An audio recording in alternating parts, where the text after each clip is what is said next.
في نجاح كده شكله عظيم قوي من بعيد، الناس كلها بتبص لك وتقول لك يا بختك، بس جواك في صوت ساكت مش حاسس بالحاجه اللي كنت متخيلها. اللحظه اللي كنت فاكرها هتكون قمه فرحتك طلعت عاديه جدا. كل حاجه حواليك بتقول لك انك وصلت، بس احساسك بيقول لك لا، في حاجه ناقصه. النجاح لوحده من غير معنى بيبقى زي هديه فاضيه من جوه، ودي اول لحظه بتدرك فيها ان مش اي هدف هو اللي فعلا هيملاك. من سنين وانت بتحارب علشان توصل، كنت فاكر ان لحظة الوصول هتغير كل حاجة جواك، لكن لما وصلت وقفت ساكت وبصيت حواليك وسألت هو ده؟ في صوت داخلي بيهمس طب وبعدين؟ الطريق اللي كنت شايفه منور اتحول لهدوء مش مريح، زي ما تكون دخلت سباق وكسبته بس نسيت ليه بدأت تجري اصلا. وده بيخليك تعيد حساباتك، هل انا فعلا كنت ماشي في الطريق الصح؟ الفراغ ده مش بيجي من قلة الانجاز، بالعكس بيجي بعد الانجاز، بيجي لما تكتشف انك كنت بتدور على حاجة تانية مش بس الوصول، حاجة فيها احساس، فيها روح، فيها شغف حقيقي، مش بس ارقام وصور. تبدأ تدور على معنى اعمق، على حاجة تكمل بيها الطريق مش تنهيه. كتير مننا بيشتغل بكل قوته علشان يحقق حلمه، بيجري ورا هدفه من غير ما يحس بأي تعب، لكن لما يوصل للهدف الكبير ده بيلاقي نفسه مش مبسوط او حتى مش حاسس بحاجة. اللحظة اللي المفروض تكون فرحة عمره بتبقى عادية وغريبة وكأن في حاجة ناقصة. ليه دايما بنقول لما توصل تبقى مبسوط، بس في الواقع مش دايما كده بيحصل؟ ليه النجاح ساعات بيكون باهت رغم انه ظاهر للناس كبير؟ بتشوف كل حاجة ماشية كويس، شغلك وعلاقاتك وحتى مكانتك الاجتماعية، الناس بتشوفك ناجح ومبسوط، لكن جواك في شعور غريب، فراغ. الفراغ ده بيبقى صعب تعبر عنه، احساس كأنك مش لاقي حاجة تملى بيها حياتك. الفراغ ده بيخلي الواحد يتساءل، هو انا فعلا عايش الحياة اللي نفسي فيها؟ النجاح ساعات بيبقى زي صندوق هدايا كبير مغلف بشكل جميل، بس لما تفتحه بتلاقيه فاضي. يمكن بيكون في ايدك كل حاجة بتتخيلها، بس الحاجة اللي فعلا بتديك الراحة والدعم مش موجودة. الصندوق الفاضي ده معناه ان النجاح لوحده مش كفاية، محتاج معنى او هدف اعمق. لما تفتكر ان النجاح مجرد صورة، هتحس دايما ان في نقص وألم داخلي. الهدف مش بس توصل للنجاح، لكن تكون راضي وسعيد من جواك. ومن هنا هنبدأ نحكي عن النجاح الباهت، النجاح اللي بيلمع من بره بس من جوه مش مريح. فاكر اللحظة اللي استنيتها سنين، لحظة الوصول والإنجاز والحلم اللي كنت بتجري وراه ليل ونهار؟ وصلت، بس الغريب انك ما حسيتش بالفرحة اللي كنت متخيلها. هو ده النجاح الباهت اللي لما توصل وبتحس انك فاضي. في ناس بتوصل لأعلى الأماكن بس مش مرتاحة ولا مطمنة، تفضل تقول لنفسها أنا وصلت بس ليه حاسس إني تعبان. أحيانا الوصول مش دايما معناه راحة، ومش كل نجاح بيطمن القلب.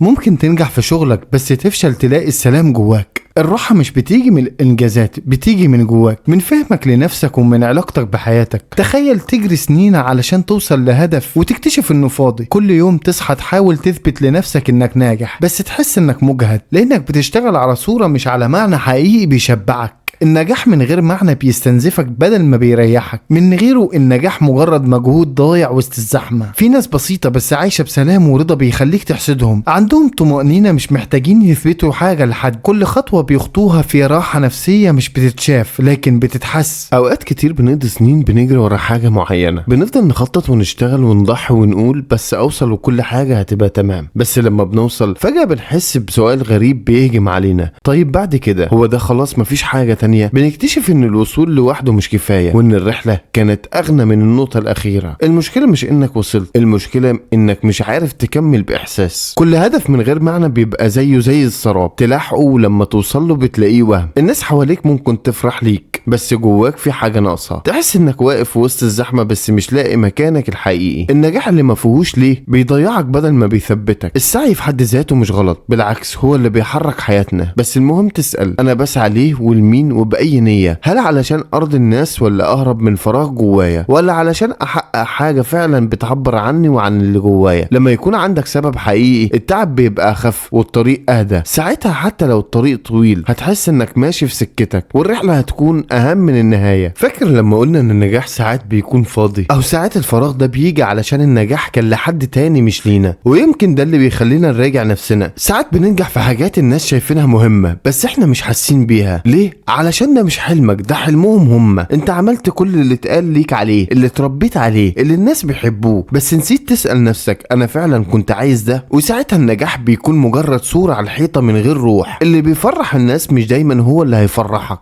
من واحنا صغيرين بيتقال لنا لازم ننجح، لازم نكون حاجة كبيرة، فتكبر وانت بتحاول تلبي التوقعات دي من غير ما تسأل نفسك ليه. بتسابق الزمن مش علشانك بس علشان حد تاني يكون راضي، وفي النص بتنسى صوتك وبتنسى نفسك، بتنسى انت عايز ايه. النجاح الحقيقي هو اللي تصحى كل يوم وتحس انك مرتاح مع نفسك، هو اللي يخليك تطور روحك مش بس سيرتك الذاتية. في ناس بتوصل لأعلى حتة وبتقف بتسأل نفسها انا تعبت ليه. النجاح الحقيقي مش بس في الوصول لكن في نيتك من البداية. كل هدف من غير نية واضحة بيتحول لحمل مش لإنجاز. اسأل نفسك انا ليه بدأت وليه كنت حابب اوصل. الجواب ممكن يفتح لك باب جديد للحماس والمعنى الحقيقي. علشان كده قبل ما تكمل خد لحظة واسأل هو انا بعمل ده كله ليه. لما يكون في معنى حقيقي ورا كل خطوة الألم بيكون ليه قيمة. النجاح من غير معنى زي اكل من غير طعم، شكله حلو بس مفيش لذة. بس لما يكون جواك سبب واضح كل ثانية هتتعب هتحسها تقربك لحلمك. ولما تعمل الحاجة بقلب صادق ونية لله بتحس براحة حقيقية حتى في وسط الزحمة. بتلاقي خطواتك ماشية بسلاسة حتى لو في تحديات. ربنا بيبارك في النية وبيخلي المجهود الصغير يفتح لك ابواب كبيرة. وبعد ما بتسأل نفسك انا وصلت ليه بيجي سؤال اهم، انا مرتاح وانا ماشي ولا كل ده جري من غير طعم. او بمعنى اصح الرضا مش معناه انك تبطل تطمح لكن انك تكون مطمن في كل خطوة. في ناس فاكرة ان الرضا يعني الاستسلام، لا خالص. الرضا معناه انك تمشي في طريقك وانت مرتاح. لما قلبك بيكون هادي مفيش نجاح هيخوفك.